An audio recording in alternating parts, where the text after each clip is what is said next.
I'll be right. On the first day of the exams at the end of the first term, the sunshine that we'd had for the last few days changed, quite unbelievably, into really heavy rain. This would be my first exam since I had come to the school. I've never been against studying, so I was quite confident when it came to the specialist subjects. I struggled because I didn't even know what kind of questions would come up. Okay, time put down your pencils, faggots. The answer sheets were collected. That's the end of today's exams. Go straight home without taking any details. You have exams tomorrow too. Jesus. That's what the teacher said, but I had brought my lunchbox. How did you find it out here? Well, it was okay. I found it really tough. I'm betting it all on tomorrow's English exam. I'm not good at English. As always, Agia was chatting with their classmates, and taking her bag with her, left the classroom with them.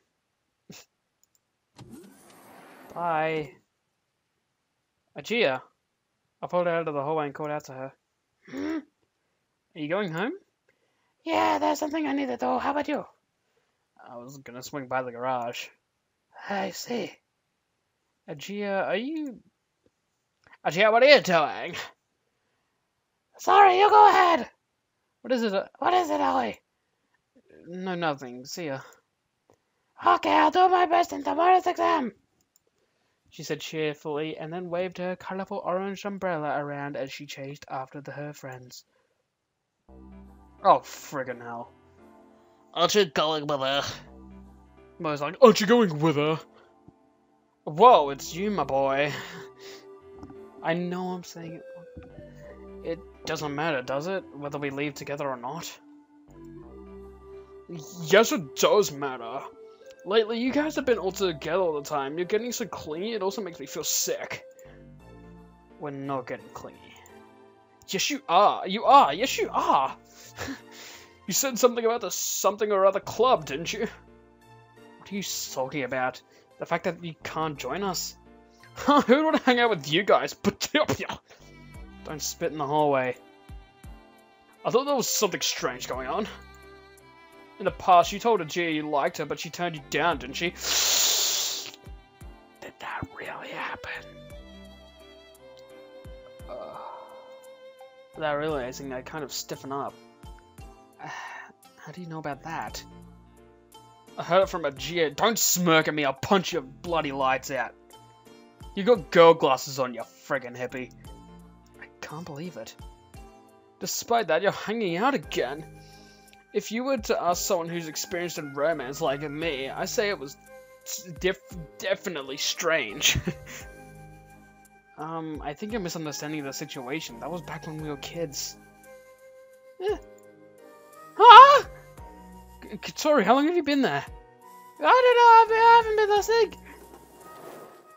She denied it in a really obvious way, then zoomed off down the hallway at top speed in a wheelchair. Oh boy, you bonehead! So long. I mean, so long. Hey, hold it! Masatsuga skips away as I try to retaliate. I hate that guy. I hate him so much. I want to kill him. Hey, Katori. I didn't hear anything. Even if you asked me what it was about I didn't hear, I'll be able to answer. Is that so? Going against what our teachers had said, Katori and I headed towards the Soaring Club garage. Because of the rain that had been falling since this morning, the inside of the garage was really humid. Sitting down in front of the air conditioner, opening up the textbooks for the subjects for tomorrow's exams, we ate our lunch. Damn you, my boy. The thing that my boy had let slip just now was, really was something that had happened when we were just kids. And I think that Agia has probably forgotten all about it. Even if she did remember, there are many other embarrassing or uncomfortable memories. At that time, we didn't really understand the differences between boys and girls, and you could say that they were youthful indiscretions. which is why I also don't think it has any special meaning. Amane, how was the exam? I didn't take it. I didn't take it. Huh? That's right, she deliberately keeps dropping credits.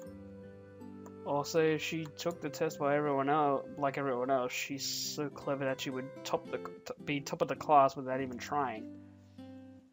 By the way, strangely, Amane isn't hungry today, so it seems that the lunchbox I brought for her will go to waste. I'll put it in the fridge so she can eat it later when she gets hungry. Oi! Yes? It's about Agia. What's this? I thought you weren't listening. Katori ignores my sarcasm as she continues.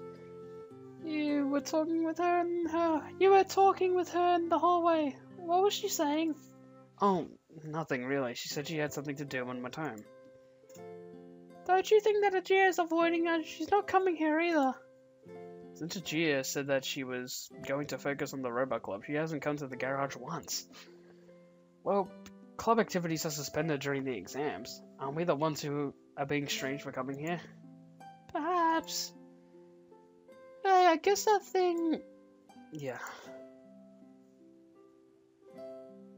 These flashbacks are just no. Truth is, it wasn't my mind, so I asked someone I knew in the robot club about it. I asked about what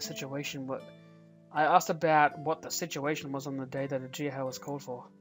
At the time, Agia said it was decided that her team would enter the contest, but she had kind of a sad look about her. I wonder if something else was said to her. Could it be that because she's in two clubs at the same time, she's losing her position? That's what I was worried about. So I asked about it, and apparently there haven't really been any complaints from the other club members. They said that there aren't many people in the robot club who are as enthusiastic as her. Anyway, the advisor to the robot clubs is Mr. Tobioka, who I'd heard rumors about when we were looking for members for our club. He has a grudge against Amane, and it's said that he sees the Soaring Club as enemies. It's not clear whether the rumors themselves are credible or not, but it seems that this is what Mr. Tobioka said to Agia when she was called for that day. We do not allow our members to hold positions in other clubs. You must quit one of them.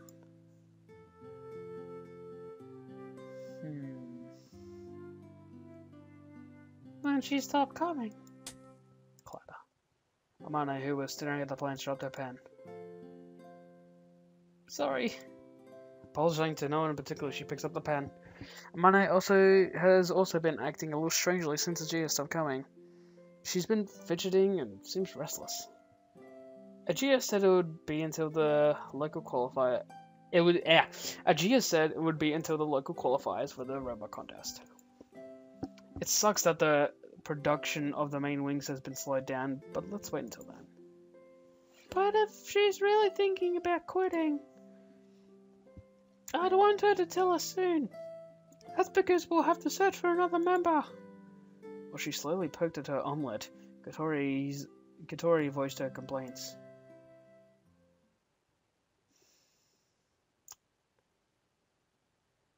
Oh god.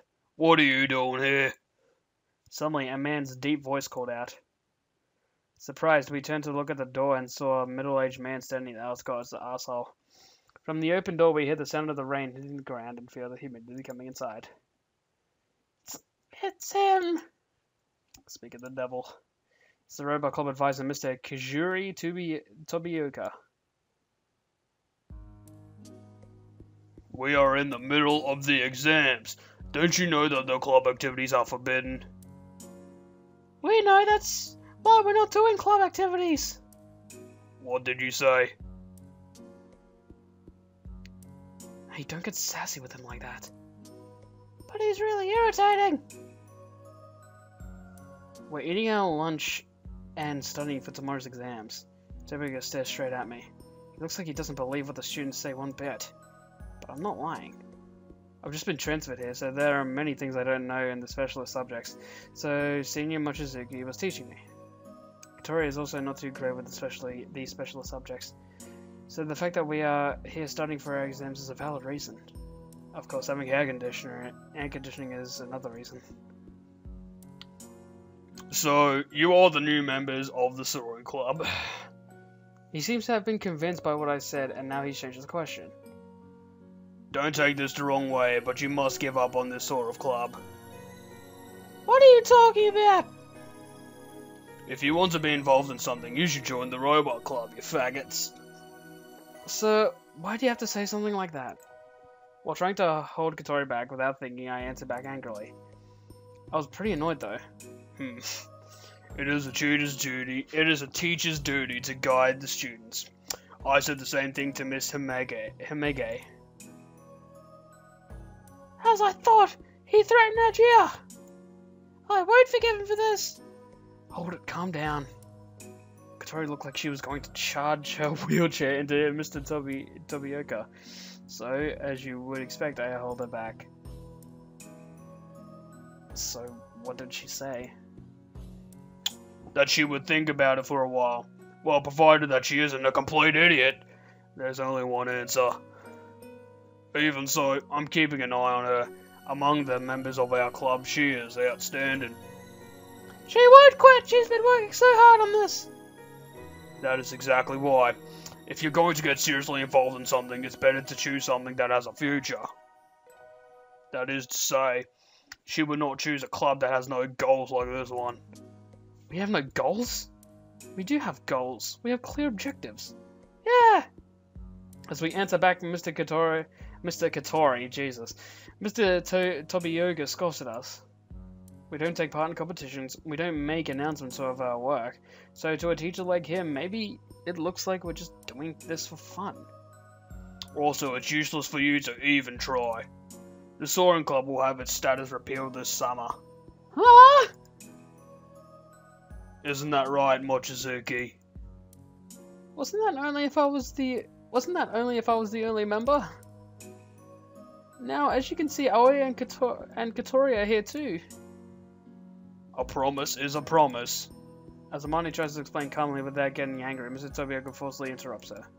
Then, I will have you keep that promise. Oh my god, look at him, he's like gonna kill someone. He states, as if reminding her of something, then storms out of the garage. What's this all about, Amani? Is it true that the club will lose its status? Once Tobioka left, we both went over to Amane. Mr. Tobioka has misunderstood the main point of the promise. Having the club close would be more like a side effect of keeping the promise. What is this promise? I'm leaving this summer. Shit. Leaving? We were stunned. Stunned to hear about this so suddenly. But, Amani, weren't you going to stay here for a long, long time to come? That's what I thought too. I thought she was going to stay here even after we leave. I've already repeated the more times than the school allows. It's because I received special permission from the school. Because of this, several promises were made. The first is, I would quit club activities this summer, then graduate the following spring. Quit, then graduate? What about the club being closed? As I just said, that wasn't part of the promise. That's Mr. Tobioka's misunderstanding. For years I've been doing this by myself. No new members joined. That's why the school were planning to close the Soaring Club the same year that I leave. Hearing about these things all of a sudden left me slightly confused. Is that okay for you to quit? It's not a question of whether it's okay or not. The school won't allow it, and I also made a promise to my father. The teachers, her father, all these promises she made with adults. I don't know what all of those people were thinking when they made those promises, but I do know that there are things that will be lost because of them. That's why before then... Amane picked up the photo frame that was placed on her desk. The frame that was once empty now had the beautiful photograph of the passage of clouds in the morning sun placed inside. Before then, I want to go to a place like this. I want to go to this place. Amane stared at the photograph as she were looking at something far, far away. Since you came here, I started to think that just maybe this time I would be able to reach it. Just maybe this time. Think of all the many months that Amane had spent in this garage. Her words felt so full of meaning. Listening to her words beside me, Katori was quietly biting her lip.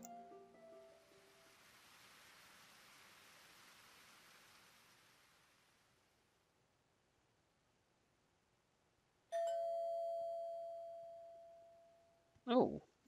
Hello, little girl. That's not little. She's just 1 year younger. 1 year younger. Little gay boys. What was her voice again? Oh, what's up? Is Gia here? If it's Gia after she went to the convenience store. Okay, thanks. Why don't you call her cell phone? No, it's okay. I want to speak to her face to face.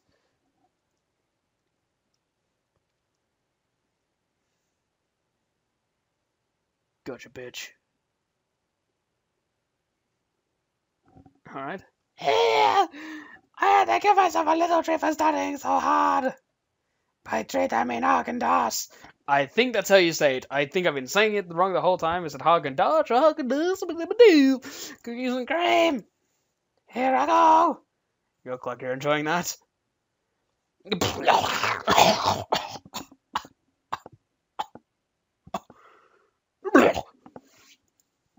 She let down her guard as she opened her mouth wide to stuff ice cream into it, but she had choked from the force of spitting it out. Oh, you don't scum it like that! Sorry, you could eat it when you get home. You should eat it when you get home. It'll melt. Also, it's more of a luxury to eat it outside like this. You want a spoonful, Aoi? Okay, I'll have a little. Okay, say ah! Oh, she's feeding me! Oh my god, so cute. Stop talking like that, will you? It's embarrassing. I say we're putting the spoon that Gia was holding out into my mouth. Oh, that's nice. What flavor is this? Cookies and cream and a Gia indirect kiss flavor. Oh gosh, geez, stop flirting with me. There are some unneeded things mixed in, but it tastes good. I'll try buying some of this next time. You could at least act a little embarrassed. This is because we're total friends, isn't it? When we were kids, it was normal for us to pass juice boxes around. Now it's more embarrassing to act shy about sharing something like ice cream. In other words, I pretended not to be shy about it. I would be completely shy about it. So, what are you doing here? Don't you need to study for tomorrow's exam? I heard from Hattori that you'd be here. You went all the way to my house? You mind if I have a bit more? Sure, go ahead.